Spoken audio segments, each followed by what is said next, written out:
Right now, in 2026, real Australians are buying houses, full houses, on real streets, in real towns, for less than the price of a second-hand car. Not blocks of land, not ruins, houses.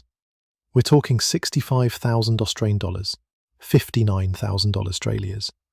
Numbers that the property market doesn't want you sitting with too long, because if enough people start asking the right questions, the window closes. And some of these windows are already closing faster than anyone is saying out loud. These aren't obscure listings buried in some back corner of the internet.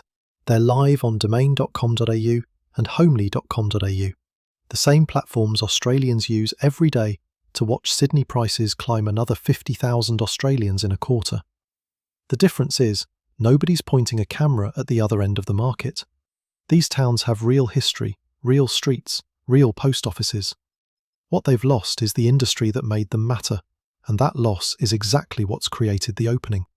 It's not one town, it's a pattern running from the outback to Western Tasmania. There's a bronze dog on the main street of Peterborough, South Australia.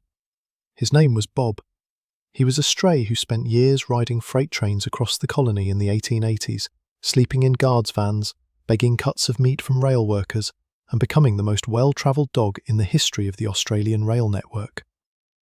The locals loved him enough to commission a statue, and that statue, a monument to a dog who rode trains, now stands in a town whose entire reason for existing was the railway that packed up and left. Peterborough was founded in 1880 as Petersburg, a name it held until 1917, when anti-German sentiment during the First World War pushed the council to rebrand. But the name change was cosmetic. What made the town structurally significant, what drew thousands of people to the mid-north of South Australia and built hotels, churches, schools, and a functioning commercial district, was something far more technical and far more consequential. Peterborough was one of only 3 triple-gauge railway junctions in the entire country. If you're not a rail enthusiast, let me translate what that means. Australia's colonial railway system was a bureaucratic disaster of incompatible gauges, narrow, broad, and standard, built by separate colonies that didn't bother to coordinate. Where these gauges met, goods and passengers had to be physically transferred between trains. Peterborough sat at the point where 3 gauges converged, making it a critical interchange hub. At peak, the town supported around 5,000 people, a real city by the standards of regional South Australia in the early 20th century. Then the standardisation came. Through the 1960s, 1970s and 1980s, the federal government progressively unified the gauge network. Each consolidation made Peterborough's junction less necessary. The broad gauge Adelaide line closed in 1988. The logic that had built the town disappeared in a sequence of administrative decisions made in offices hundreds of kilometres away by people who never had to live with the consequences. The population didn't leave overnight, it bled out over 3 decades, from 5,000 to the current figure of around 1,490. That's a population loss of just over 70% from peak. What's left is a wheat belt town in the mid-north, with a preserved railway museum, a heritage-listed main street, and a cost of living that would shock anyone who has spent the last decade watching the Adelaide property market. According to domain.com.au, 52 Queen Street sold for 100,000 Australians on the 21st of November 2025. Not listed, sold. A completed transaction on a real street in a South Australian town, confirmed on the same platform where inner-city Adelaide terraces trade above 700,000 Australians. The landscape around Peterborough is wide, flat and unforgiving. Red dirt roads cut through paddocks of wheat stubble. The sky is enormous in the way that only inland South Australia skies can be. Pale blue, cloudless for weeks at a time. The kind of sky that makes you feel exposed rather than liberated until you get used to it. The town itself still has a main street with intact facades, a few operating businesses, a pub that's been there longer than most Australian institutions, and that bronze dog watching over it all with cast-iron patience. The drawback here is real and worth naming directly. Peterborough has no hospital. The nearest is in Jamestown, roughly 67 kilometres south. The local economy is thin. There is no major employer, no growth industry waiting in the wings, and no reason to expect the population decline to reverse.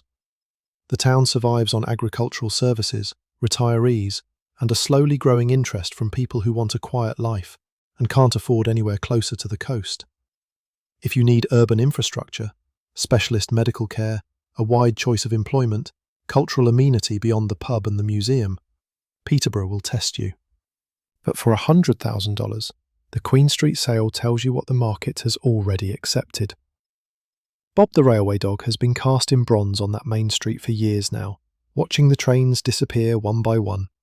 He doesn't seem particularly bothered. And the people who are starting to look at Peterborough in 2026 are starting to wonder if that's the right attitude to have. Most Australians know Broken Hill as a name that sounds like the end of something. They're not wrong about the etymology. The original Wiliakali name for the ridge translates roughly to a description of broken, irregular terrain. But for a period stretching from 1883 into the middle of the 20th century, Broken Hill was the financial engine of the Australian mining industry, a city of 30,000 people sitting on top of the largest silver-lead-zinc deposit ever found on Earth. The discovery came in 1883, when a boundary rider named Charles Rasp pegged a mineral claim on a low, broken ridge of rock in far western New South Wales. What he found underneath transformed the country. The Broken Hill Proprietary Company, BHP, the same entity that became one of the largest mining corporations in human history, was born here. The unions that would eventually reshape Australian industrial relations were forged here, in disputes so fierce they redefined what collective bargaining looked like on this continent. The School of the Air, a model for remote education copied worldwide, started here. At peak, the city ran at 30,000 residents. It had department stores, an art gallery, multiple newspapers, a level of civic infrastructure that rivaled regional centres twice its geographic reach. Then the mechanisation of mining arrived, and the workforce equation changed permanently. Fewer people could extract more ore. Then global zinc prices entered cycles of volatility that made large-scale operations economically marginal during downturns. Then the FIFO model, fly in, fly out, shifted mining labour away from permanent settlement toward temporary rosters. Each of these changes took a few hundred people off the census. The current population sits at around 17,588. That's roughly a 41% decline from the 30,000 peak. Still a city by Outback standards, but a city that has been contracting for 50 years and hasn't found a structural reason to stop. The same ore body that created 30,000 permanent residents now supports a fraction of that through mechanised extraction that requires fewer human hands per tonne extracted. What this decline has done to the housing market is visible on domain.com.au in stark numbers. In November 2024, 570 McGowan Street was listed at 99,000 Australian dollars. That's a real street address in a functioning city of nearly 18,000 people. Not a remote outpost, not a town with 3 buildings and a post office, but a place with a hospital, a TAFE, a regional art gallery, and roads that connect to everywhere else in western New South Wales. 99,000 Australian dollars. There's something else about Broken Hill that deserves attention, and it's not in the price listings. The town has been used as a film set for 2 of the most iconic Australian productions ever made, Mad Max 2 and The Adventures of Priscilla, Queen of the Desert. The reason both productions came here is the same reason the real estate is cheap. The ochre-red landscape, the brutalist tailings dumps piled at the edge of town, the wide, empty streets baked to a uniform dust colour, the sense that civilization is present, but barely. The town's visual aesthetic is, quite literally, post-apocalyptic. The filmmakers didn't need to build anything, they just pointed the camera. The drawback of Broken Hill is the distance and the heat. It sits 1,160 kilometres from Sydney by road, a 12-hour drive that crosses increasingly sparse country for the last 4 hours. Summer temperatures regularly exceed 42 degrees Celsius. The economy, while more diversified than a single industry outpost, is still structurally tied to mining activity and government services. If the mine contracts further, the ripple hits every business on the main street. But here's what Broken Hill has that most of the other towns on this list don't. Functioning urban infrastructure. A hospital, a TAFE, an art gallery with a nationally significant collection, a pub culture that has been operating continuously since the 1880s. The people who are buying on McGowan Street for 99,000 Australias aren't buying into nothing. They're buying into a city that built Australia and is now available at a discount that would have been unthinkable 40 years ago. You've just seen two towns where railway consolidation and mining mechanisation gutted the economic logic that built them. But the next entry changes the frame entirely. We're not talking about a town that lost its industry. We're talking about a town where the residents literally went underground to survive, and where a property on the current market is listed at $95,000 Australian for a home that never sees the sun. The first opal was found here in 1915 by a teenager named Willie Hutchison who was looking for water.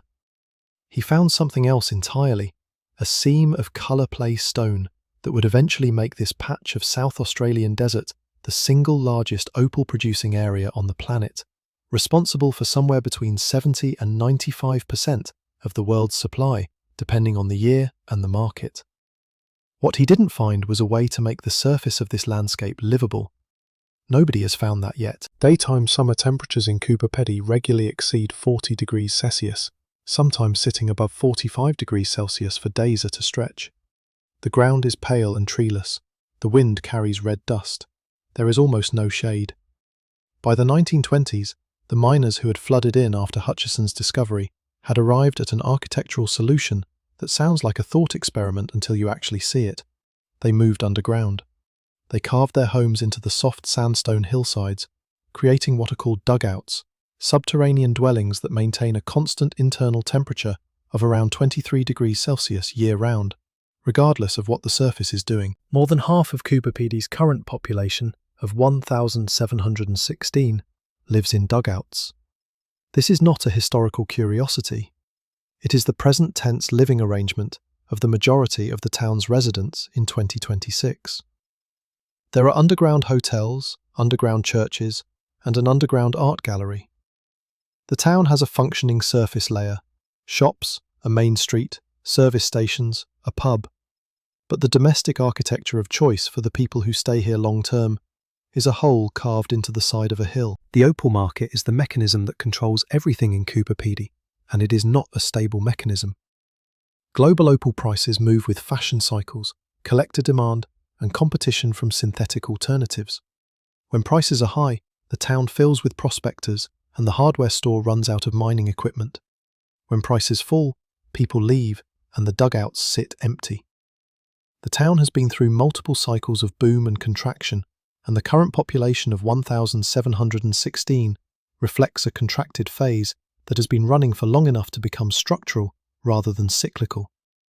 On homely.com.au, Lot 536 Grund Street is listed at $95,000 Australians. What you're buying at that price is access to a form of habitation that exists nowhere else in Australia.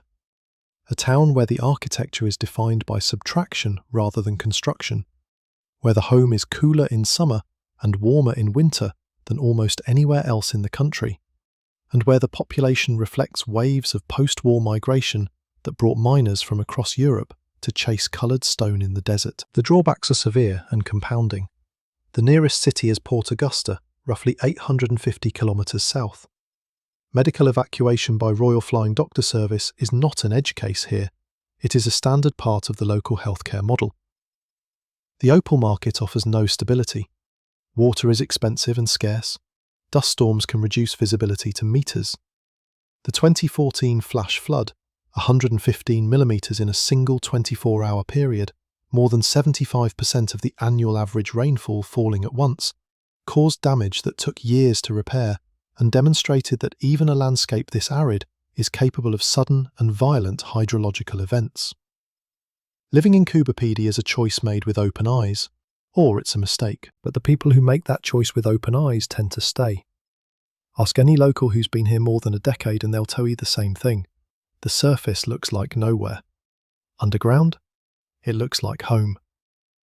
At $95,000, the market is inviting you to find out which category you fall into. Before the drilling rigs arrived, Tara was a straightforward Western Downs farming town. The pastoral run was gazetted in 1852, the town itself surveyed in 1910, and the railway from Dalby arrived in 1911, connecting Tara to the Queensland agricultural grid and giving it the same slow, functional existence that sustained dozens of similar towns across the Darling Downs. Wheat, beef, wool, sorghum. The land was flat and productive, The population was modest but stable. Then coal seam gas found the Tara region. The 2000 CSG expansion brought drilling infrastructure onto rural residential subdivisions, not just on agricultural land far from the town, but on the small lifestyle blocks and hobby farms that surrounded it. Wells appeared on properties where families lived. The industry's footprint and its legal entitlement to access private land under Queensland mining law created a conflict that turned Tara into a national flashpoint. The Lock the Gate movement, which would eventually go national, drew significant early energy from the Tara region. The 2011 Kenya blockade, where residents physically blocked CSG access roads, put the area on the front pages. What CSG brought was not prosperity. What it brought was uncertainty, contested land rights, groundwater anxiety, and a social fracture between residents who saw the industry as a threat and a state government that saw it as revenue. The investment that followed went into gas infrastructure, not into the town's commercial centre. The shops on Tara's main street didn't fill up. The population didn't grow in ways that matched the industrial footprint appearing around it. And then, when the initial CSG expansion phase matured and the rigs moved on to the next phase of extraction, the town was left with the wells already drilled and the unresolved tension already embedded in the community. On homely.com.au, 122 Cofodes Road is listed at $94,999. The address puts it in the residential subdivision fringe that characterises Tara's outer streets, the same zone where the CSG expansion was most acutely felt. That price, for a property in a town connected by sealed road to Dalby and within reach of the Western Downs Regional Services Network, reflects a market that has absorbed the friction of the last 2 decades and priced it in accordingly. There is also another Tara that exists alongside the agricultural and extractive narrative, one that gets less attention but is entirely distinct. Every 2 years, in August, thousands of people come to Tara for the Festival of Culture and camel races. Camel racing on the town oval, drawing crowds that the town's population of 1,980 can't explain by itself. The cultural inheritance behind this event goes back to the Afghan cameleers, predominantly from Baluchistan and what is now Pakistan, who supplied inland Australia through the 19th and early 20th centuries, operating the camel trains that moved goods through country where horses couldn't survive. Their presence in the Western Downs left a thread of cultural memory that resurfaces every 2 years in an event that is both utterly Australian and entirely unexpected. The drawback of Tara in 2026 is the dual pressure it sits under. Agricultural commodity prices remain volatile. The CSG industry's ongoing presence has created permanent infrastructure and permanent controversy without generating permanent employment in the town itself. The January-March 2023 bushfires that impacted the Tara region were a reminder that the Western Downs landscape, for all its productivity, operates on terms that don't always include human convenience. Distance to Brisbane by road is roughly 360 kilometres, manageable but not casual, and the social history of the past 15 years has left community relationships that are still working through the residue of a contested industrialisation. $94,999 is the market's answer to all of that. It's a number that reflects location, history, and friction, priced together in a single listing on a road that sits inside the story rather than outside it. In 1930, 2 boundary riders, men whose job was to check fence lines across hundreds of kilometres of South Australian station country, found opals in the ground near a place that didn't yet have a name. What followed was decades of informal, incremental settlement by the kind of people who go to the outback to dig for coloured stone and stay because leaving feels like admitting something. Andamuka was never planned, it was accumulated. The current population is 262. That's not a misprint. 262 people occupy a town in the South Australian outback, most of them living in variations of dugout housing similar to Kubapedis, separated from the nearest hospital by 29 kilometres of outback road to Roxby Downs. Andamuka is administered by the Outback Communities Authority rather than a local government council, a structural classification that reflects just how thin the civic infrastructure is. When your town is too small and too remote to justify standard local government, the state creates a separate administrative category. Andamooka is in that category. What makes Andamooka globally known to a very specific audience is the Andamooka matrix, a variety of opal found here and nowhere else, characterized by its black ironstone base and the intensity of the color play it produces. Matrix opal from Andamooka is treated with sugar and acid to darken the base stone and intensify the play of color, a process that requires skill and produces a stone prized by collectors in Japan, Germany, and the United States.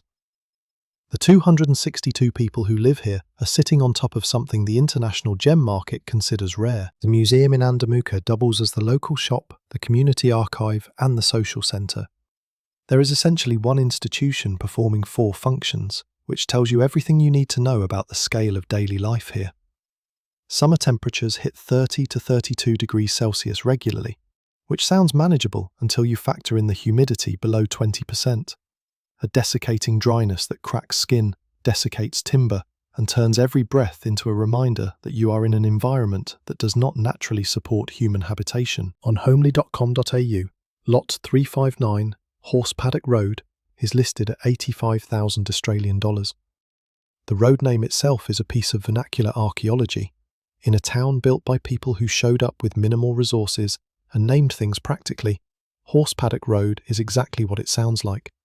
The listing price reflects extreme isolation, a restricted local economy, and a housing stock that was built over decades by individuals rather than developers, producing a varied and often unconventional domestic architecture where no 2 homes are quite the same. The drawback in Andamooka is not one thing, it is the compounding of several.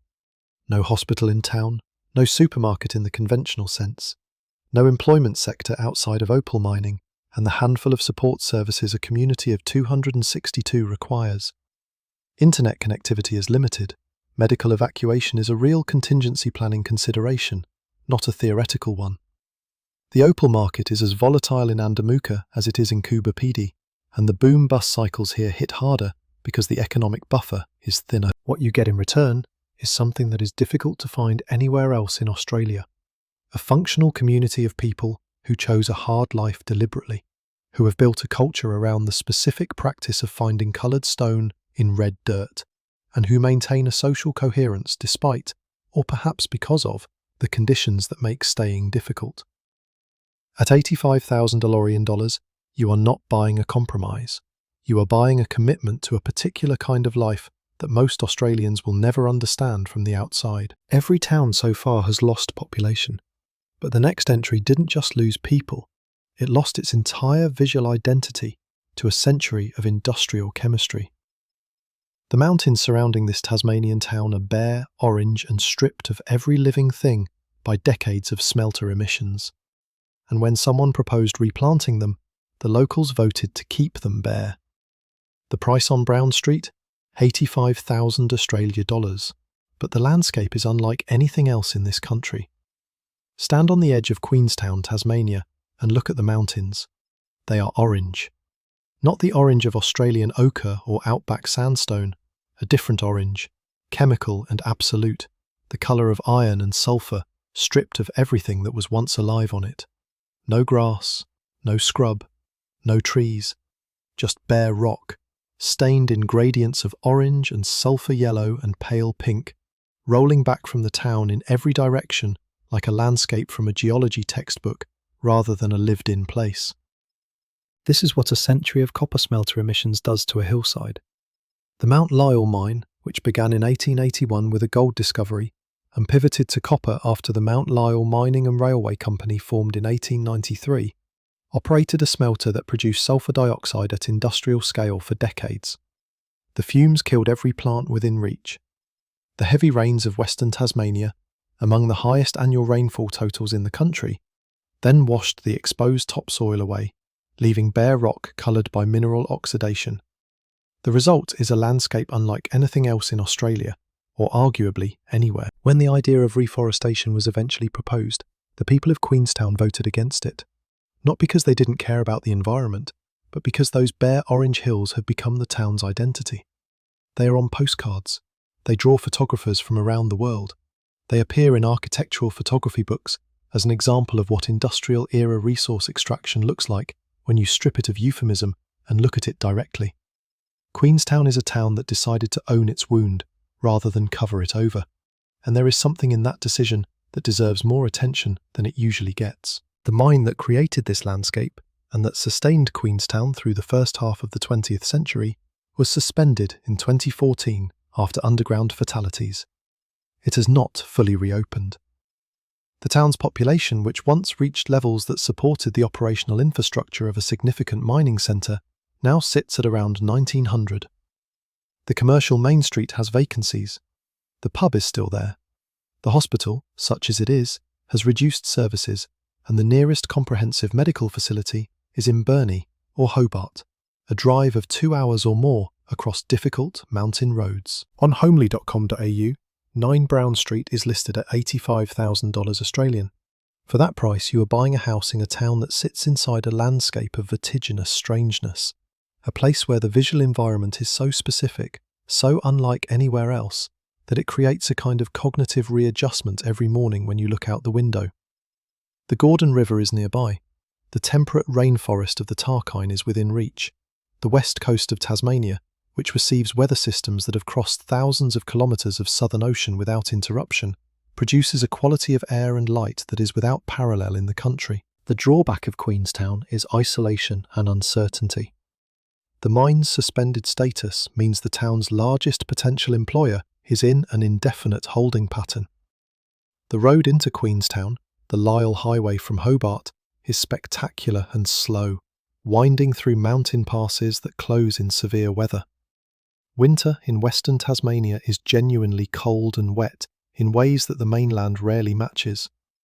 The nearest hospital with full services is in Burnie, more than 90 kilometres away on roads that are not straight. And the mine question is not resolved. Every few years a restart is announced, and every few years the economics shift before it happens. But the people who live in Queenstown will tell you, if you ask them directly, that they're not waiting for the mine to come back.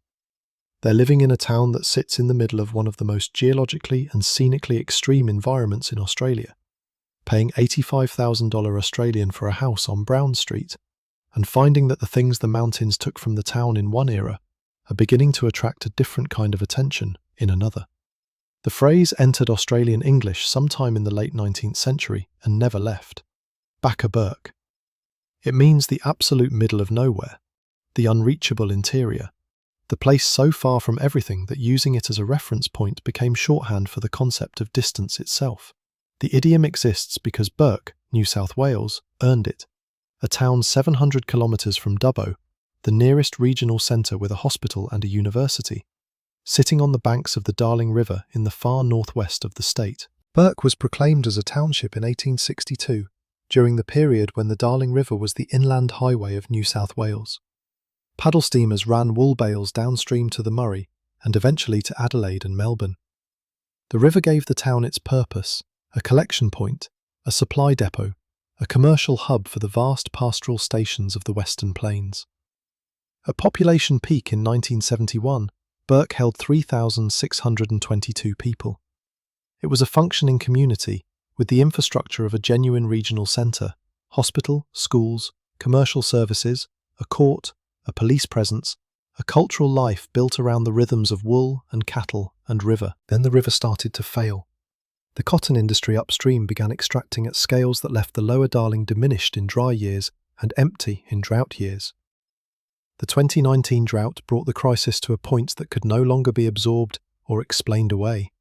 The weir that anchored Burke's water supply reached levels that threatened the town's basic viability. Fish kills made national news. The images of a river that once floated paddle steamers, reduced to a chain of disconnected pools, were broadcast everywhere, and Burke was at the centre of the story. The cotton and wool and cattle industries that remained had all contracted. Employment contracted with them. According to homely.com.au listings from the 2024-2026 period, typical 3-bedroom houses in Burke were transacting between $49,000 and $70,000 Australian dollars. Let me put that in context. $49,000 is the lower end of the range for a 3-bedroom house in a town with a functioning hospital, a school system, a main street with operating businesses, and road connections to the broader New South Wales network.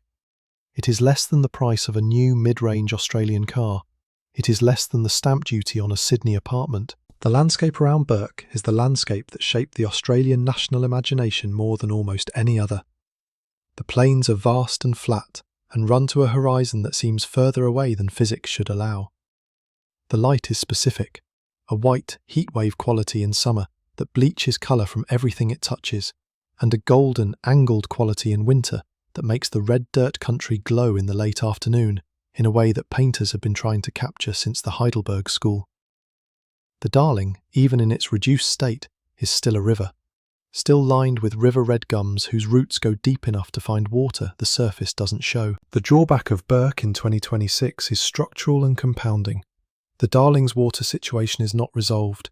It is managed, negotiated, contested, and partially regulated, but the underlying tension between upstream agricultural extraction and downstream community viability is not fixed. The hospital exists, but operates with reduced specialist services. The distance to Dubbo means that any serious medical event involves a long drive or an air evacuation. The heat in summer is extreme. 45 degrees Celsius days are not exceptional.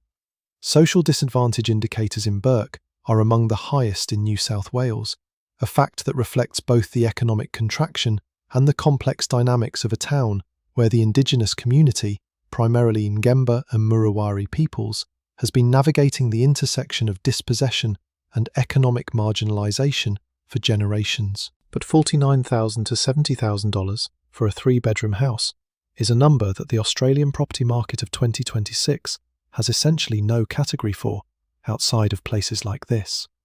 The town that gave Australia its national idiom for the middle of nowhere is now giving the market a set of price points that will stop serious buyers mid-scroll. That's a different kind of sentence to be making. Bourke sits 700 kilometres from the nearest regional centre. What comes next is in a different class of isolation entirely. A town named after a horse, 724 kilometres east of Perth, sitting at the edge of the Nullarbor Plain, where the continent essentially ends.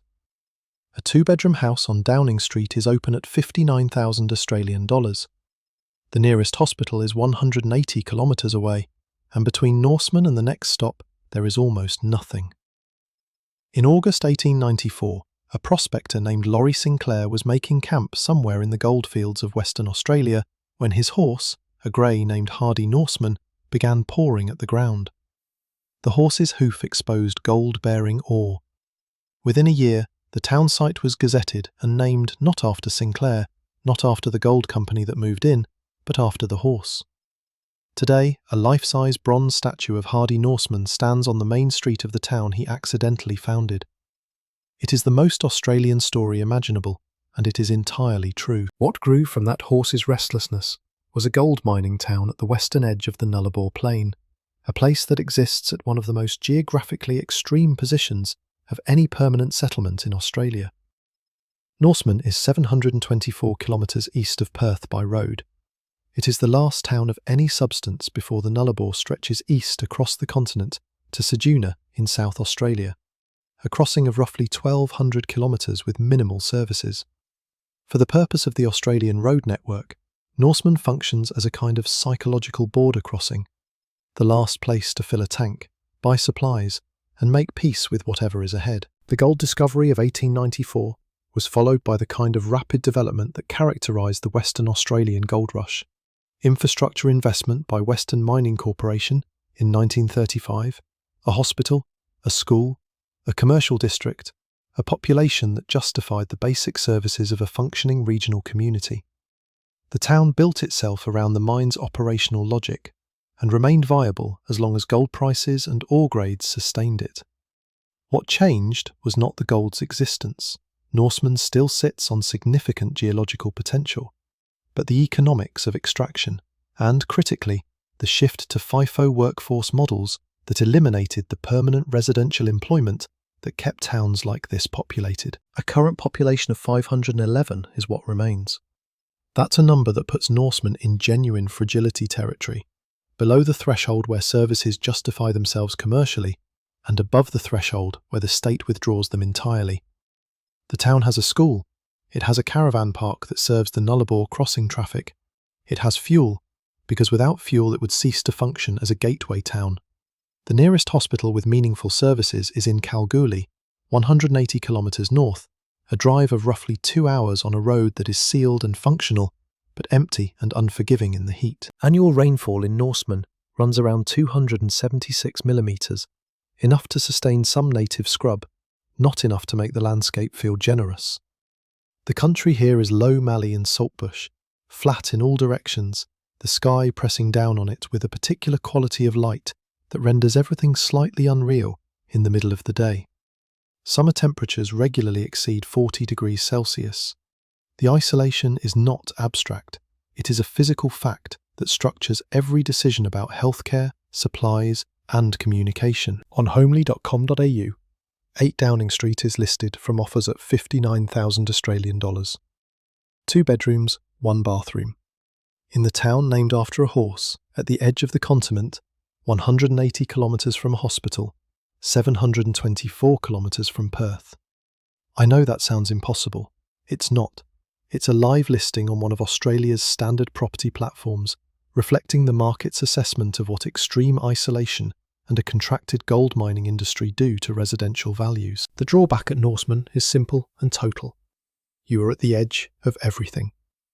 The services available to a population of 511 are minimal.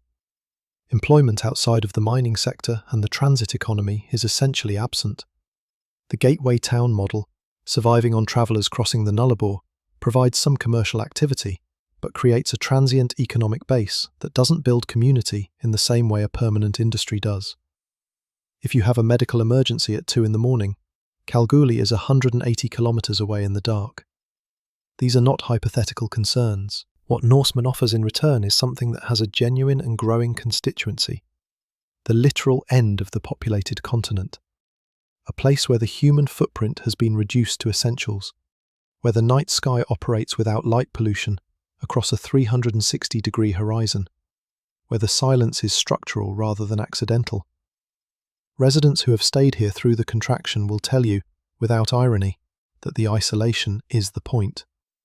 At $59,000 Australian, the market is offering you that specific proposition. What you do with it is your decision. Walk down Main Street in Zeehan, Western Tasmania, and count the buildings. Take your time. There are Edwardian commercial facades stretching further than a town of 700 people should be able to fill. Wide-fronted stone and brick structures with ornamental parapets and original ironwork, built at the turn of the 20th century, when Zeehan was called the Silver City of the West, and had over 8,000 residents and 26 hotels operating simultaneously along this single street. The buildings are still here. Most of them are empty. The heritage listing preserves the facades.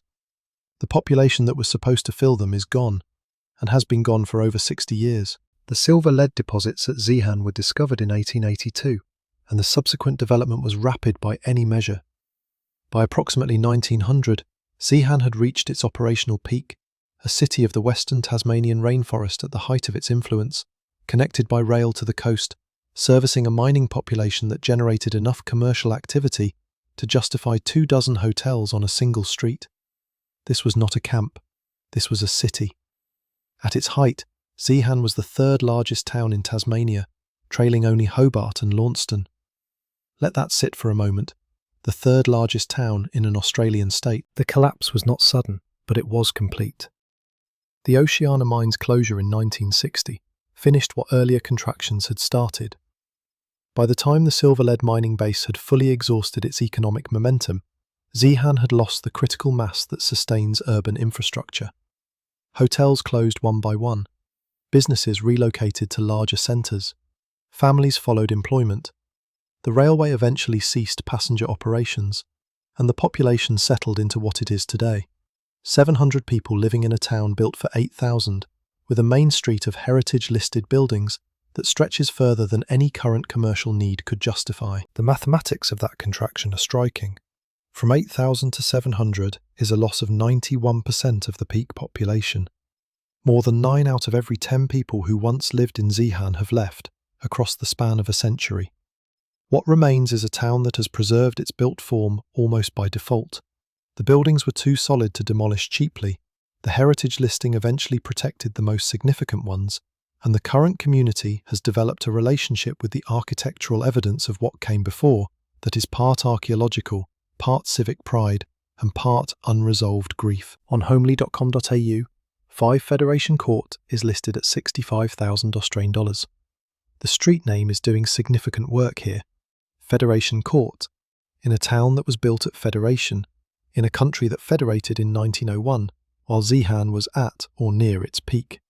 The listing price of 65,000 Australians for a property in a heritage town in Tasmania, a state that has seen property values surge in other locations over the past decade, driven by Hobart's transformation into a destination city and the broader coastal lifestyle migration, should stop you. It should produce the cognitive dissonance of a number that doesn't fit the frame you've been given for Tasmanian real estate. Think carefully about what you could get for 65,000 Australians in Hobart. You could not get anything. You could not get a car space in certain inner city buildings. The gap between Zeehan's Federation Court listing and the cheapest Hobart property is not a percentage difference, it's a categorical difference, a reflection of what happens when two places in the same state operate under entirely different economic gravities. Hobart has become expensive because people want to be there. Zeehan is at 65,000 Australian because the economic logic that originally made it viable has been absent for more than half a century. The physical environment of Zeehan compounds everything. Western Tasmania is one of the wettest places in Australia. Annual rainfall exceeds 2,000 millimetres in many nearby locations, driven by westerly weather systems crossing the Southern Ocean without interruption. The vegetation is temperate rainforest, huon pine, leatherwood, myrtle, king ferns.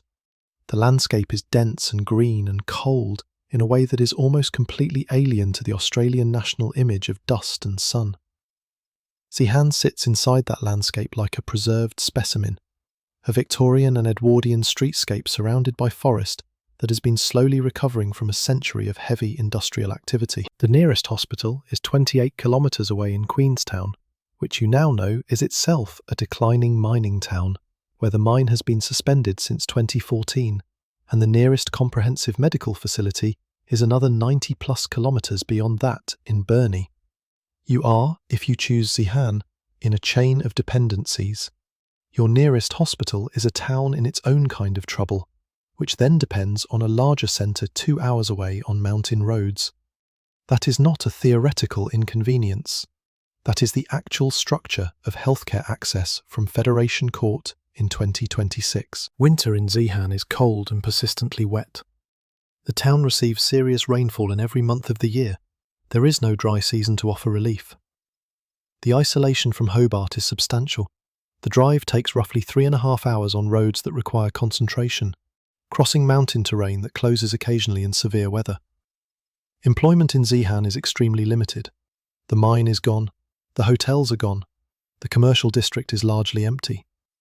The people who live here in 2026 are, for the most part, either long-term residents with roots in the town's mining history, or newcomers who came specifically because the conditions suit a particular kind of self-sufficient, low-overhead life. And yet, the main street of Zeehan is a genuine architectural document. The Grand Hotel, once one of the largest hotels in Tasmania, still stands. The Gaiety Theatre, which brought performers from mainland Australia to entertain 8,000 miners, has been partially preserved. The West Coast Heritage Centre operates in the original School of Mines building. Walking through Zeehan in 2026 is an experience that the usual categories of heritage town and ghost town don't quite capture, because it isn't either. It's a living town of 700 people inside a built environment designed for 10 times that number, and the gap between those two figures is visible in every empty shopfront and overgrown side lot. At $65,000 on Federation Court, according to homely.com.au, you are purchasing a position inside one of the most architecturally preserved and economically compressed towns in Australia. The Silver City of the West, which once held the third rank in Tasmanian urban hierarchy, is offering you an entry price that would not cover the cost of a kitchen renovation in Hobart. That number feels like an error the first time you read it. It's not. It is the market's truthful accounting of 60 years of absence, accumulated in a price that reflects exactly how far a place can fall from what it once was. and exactly how much physical evidence of that former self it can retain. The locals who remain in Zeehan will tell you, if you ask, that the town is not finished, that the west coast of Tasmania is due a different kind of attention than it has received, that the heritage streetscape, the proximity to the Tarkine wilderness, the access to the Gordon River country, and the extreme affordability of the housing stock are a combination that is beginning to be noticed by people who want something different from the property market. Whether that's optimism or accurate reading of an emerging pattern is something only the next 5 years will clarify. What is already true, right now in 2026, is that 5 Federation Court is listed at $65,000 on a heritage street in a Tasmanian town that once held 8,000 people. And the listing is real. $100,000 for a Queen Street sale in a South Australian railway town that once ran 3 gauges simultaneously. $65,000 for a Federation Court listing in a silver city that was the 3rd largest town in Tasmania and is now home to 700 people and a main street built for 8,000. These are not the same country, and they are both Australia, right now, in 2026. The question isn't whether these prices are real. The question is what happens to them the moment enough people stop assuming they can't be. Which of these 9 towns would you actually consider?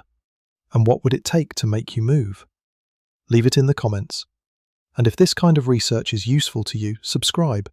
There are more towns in